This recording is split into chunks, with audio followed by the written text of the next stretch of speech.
everybody. I'm going to attempt the impossible and get through a deck that I've been doing all day today in about an hour and do it in 20 minutes. So hold on to your hats if you're wearing them. Okay, so Polar Capital, hopefully you've heard of us. We're a boutique manager founded, I believe, in 2001. I joined in 2003. And it was a business built on the technology franchise that I now, with my partner Nick Evans, run. I took over running the investment trust in 2006. We are now managing 3 products. I'm really here to talk about the trust, but can take questions on any of them if you have any. We run about $6.5 billion, all in, based out of London, a team of 9, probably the largest tech fund certainly in Europe, possibly one of the larger teams in the world. Delighted with how things have been. We keep attracting great talent. We've added 2 new people this year. And you know, I've long said that it's better to be a big fish in a small pond. There are much bigger tech franchises in North America, but we get amazing corporate access. We get to travel as much as we like, and you know, all of our products have, I'm proud to say, have very strong, healthy track records. And we divide the world by sectors and themes, and I'm going to talk to you about some of those today. Some managers are bottom up. They look for stocks and work their way into portfolios. Some managers are top down and look in the macro and lots of other kind of correlation stuff and look for the answers, and we do a bit of both. The key from my perspective and how we've been running the money for quite a while now is to try and identify key themes within the technology space, avoid rubbish, early stage companies that should be invested in by venture capital but come to public equity markets. We try and avoid those companies. We don't do very early stage anyway. We also try to avoid last generation winners, companies that look cheap that aren't, is, in my experience at least, the very easiest way to lose money. We worry about valuation, but only after we've identified, hopefully, the right companies. I think in my industry, it's apt to say that we're all value investors and everybody wants to find the right price for the asset. Really, the job is to find the right companies and then work out what the price of those assets should be. And so we spend a lot of time trying to identify what the right companies are, build a portfolio with a benchmark in mind. Thank goodness for that. Apple, Google, Facebook, massive positions in my benchmark, and with thanks to the benchmark, we've had an awful lot of all of those companies since they came public, or in the case of Apple, 2003. And then sell disciplines. People don't talk about sell disciplines because they talk about the ones where they won, and they talk about how disciplined they are when they reach their price targets, but they rarely talk about the ones that go wrong. Investors get things wrong all the time. There we go. I've slayed that one for you right now. We get them wrong all the time. We've got 9 brilliant people, or at least 8 and me.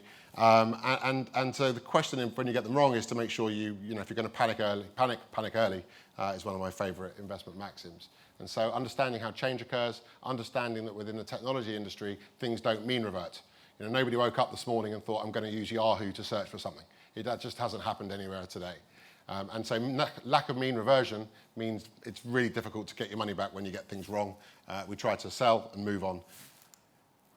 Very busy charts, but really trying to encapsulate how we invest. So on the left-hand side, this is the hype cycle. All technologies go through the hype cycle where everybody gets super excited about them and then plow loads of money into that, and almost always they never deliver on the time frame that we had hoped. And you can think of hatfuls of examples, but the one that we live with every day is the internet, the commercial internet, where in the 90s everything was going to change, and of course it has changed, and people are now shopping online, and advertising is real online, but it wasn't in 99. It took 10 to 15 years longer than anybody hoped, and in that period, of course, an awful lot of capital was destroyed, and a whole bunch of companies that were first-generation winners went to zero. So be aware of the hype cycle. We try and feed that into our this chart on the right-hand side, which is where we like to invest. We don't do blue sky.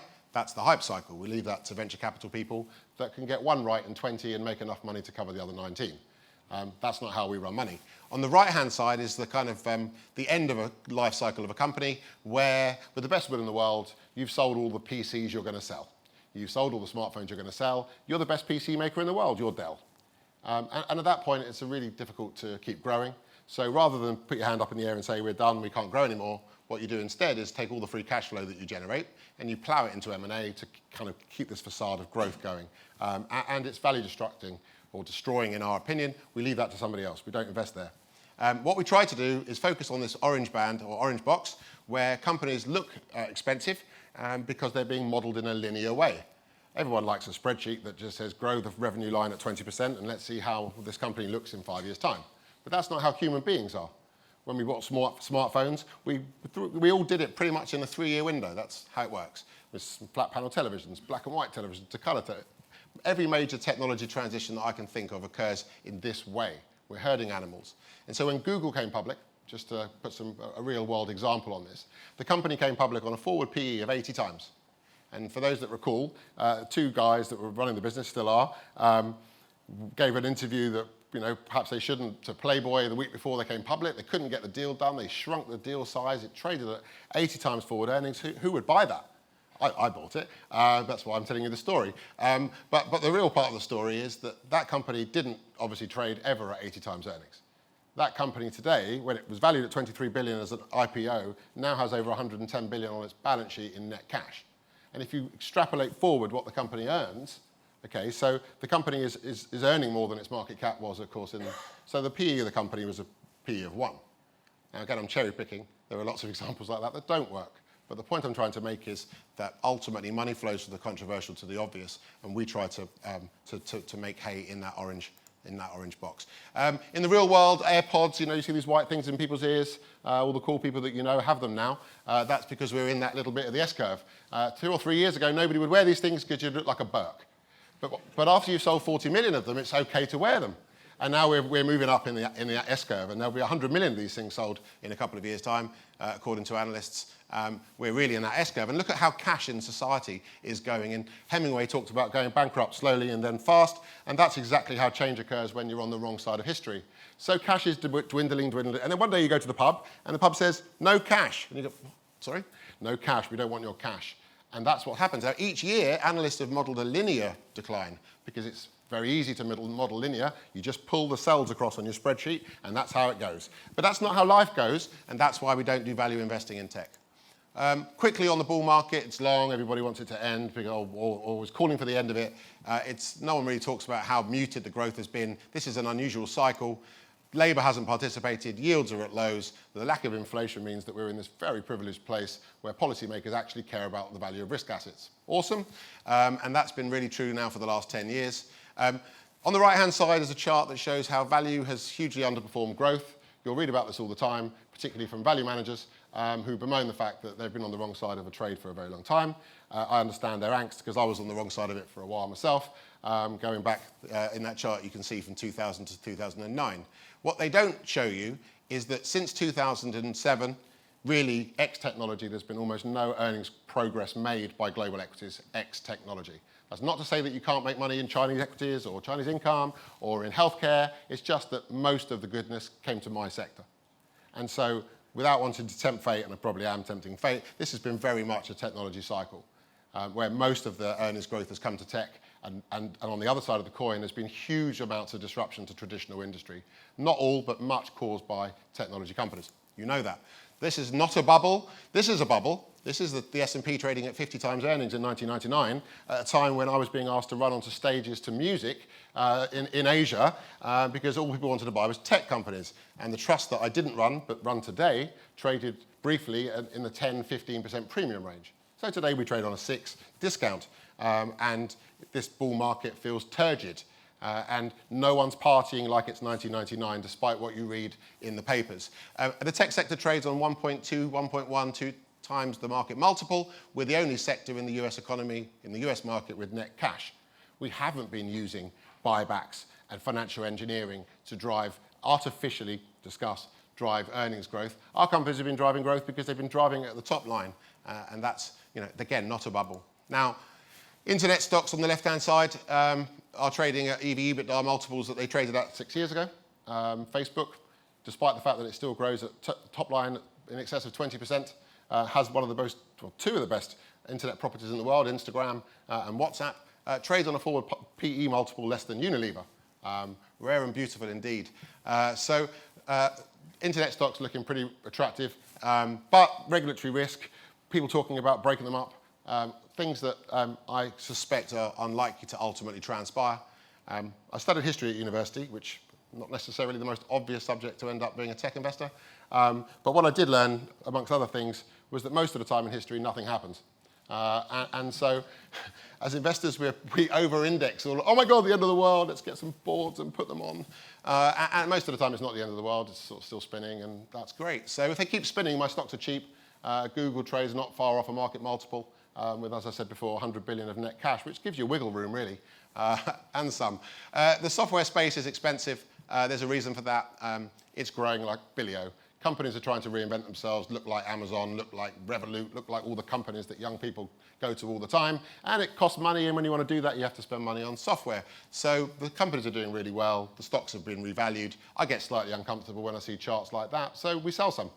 It's not complicated. We hope for a slightly rainier day. We'll buy some of them back. The other reason they've done well is because they don't have any exposure to China. And as I'm sure you're aware, there's a little uncertainty coming out of Asia right now. 1% of the world's software revenues come from China. It's a very unusual setup where you have an industry growing at 5, 10, 15 and stocks trading growing at 30, 40, 50 that don't rely on China for growth. And that's why these companies have become more expensive, more desirable. Let's keep going. Valuations are also supported by M&A. Everybody wants to be a software company.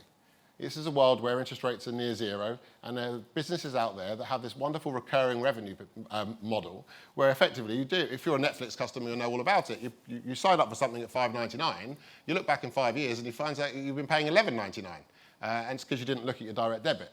So that's what most software companies now look like. They're recurring revenue businesses with a very high renewal rate.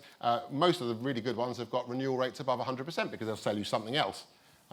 As you come to renew each year or every 3 years, depending on your contract. So software is where everybody wants to be. There's been lots of M&A.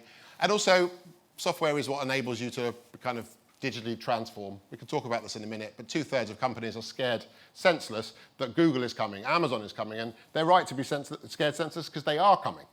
And of course, that's why a regulator is circling. You know, regulator's not there for fun. I mean, they might be. I don't know anyone who works in regulation. I guess you have to be have some sort of sadistic thing going on, but mostly they're there because they do see the scale of these businesses and the risk that they stymie progress of other companies. This is what the disruption's about. We'll talk about a few elements quickly. This is a mini cab office where cabs used to drive in and out. This is a travel agent where you used to go to the travel agent and ask them where you should go on holiday. And that world is being destroyed by the internet. Of course it is, because the travel agent never went to the destination that you wanted to go to anyway. And most cab drivers don't really want to spend half their day chatting to each other in the cab office. They'd much rather be out on the street doing something for Uber. And so this is what the world now looks like, a distributed network of billions of people. More people use Facebook every month than were under the control of the British Empire at its zenith. These numbers are mind-boggling, and they are unprecedented, in my opinion. Artificial intelligence just starting, really scraping the surface. There is no HAL coming, so don't panic if you're ever asked to step out of a spaceship. You're going to be fine. But we are seeing extraordinary narrow fields of AI already. In things like facial recognition, translation, just astonishing. And most of that power really going to the internet companies, again, because they have the largest data sets. So, interesting. 3, retail's in trouble. I think we all know that. In 2019, so far, we've lost more companies gone bankrupt in retail than the entirety of 2018. Things are not getting better, they're getting worse. And just because things have been awful to date doesn't mean that they're going to mean revert. Young people don't really go to shops to buy things. They go to shops and use them as places to find what they're going to buy and then go home and buy them. That's what retail looks like. 100 million people now on Amazon Prime. Brands, we would argue, are under attack because of a direct-to-consumer relationship that didn't exist before. Amazon has now got 30% market share of the online battery business in the States. This isn't private label. This is much worse than private label. These are companies that have first-party data that are able to go direct to a consumer and undermine businesses like a Duracell or whatever. The world is splitting into this model where you have companies at the very high end of something doing exceptionally well, companies at the bottom end getting away with it, and everybody else being destroyed.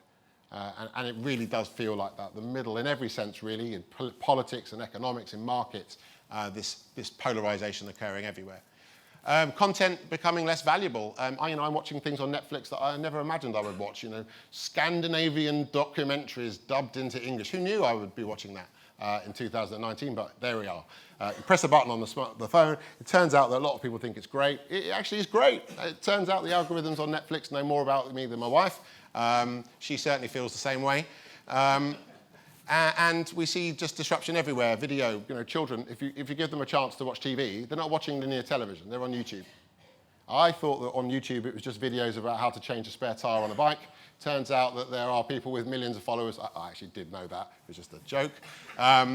We have a whole bunch of things that we haven't got time to talk about. We are going to talk about demographics. So this is interesting. You used to meet your wife in the pub, or in church, or via your friends, or your husband, just very quickly there. And now you meet them online. And now a few years ago, that was a problem because, well, it wasn't a problem. It's just no one admitted it because there weren't enough people, like the earbud example, that were willing to admit that my brother met his wife online, my best friend met his wife online. Now 40% of people meet their partners online.